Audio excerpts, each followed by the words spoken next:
আহক দেই ঢলা বজাৰত মাছ মাংস খাই যদি আহিব বজাৰ মুঠাই ওপৰত আৰু ঢলা বজাৰ মাছ মাংস মিঠা হয় মিঠা।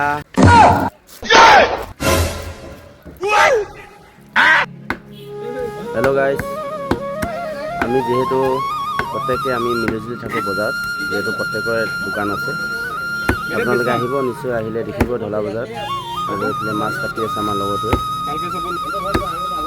চাব পাৰিব আপোনালোকে। ধৰক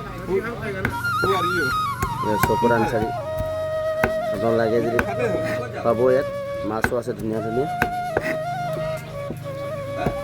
আৰু লগতে বহুত বিধৰ মাছ আছে, সৰু ডাঙৰ চব ষ্টাইলৰ মাছ আছে। আপোনালোকে আহিব ইয়াত লাহেকৈ।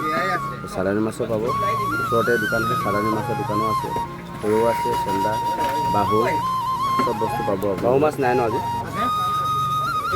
যদি লাগে আপোনালোকে ঢলা বজাৰত আহিলে আহিব দেই।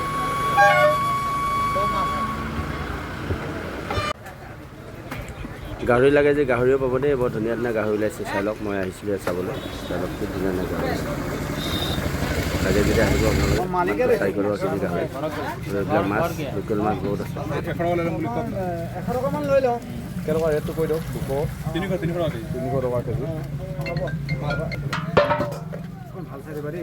আপনি টেনশন সকমন্দি মাছ লৈ যাওক। মোৰ নাম ক'ব আনচাৰী, আনচাৰী ক'লে চিনি পাব, চিনি পাব, আনচাৰী ক'লে চিনি পাব, চবে চিনি পায় মাছ বিক্ৰী কৰিব।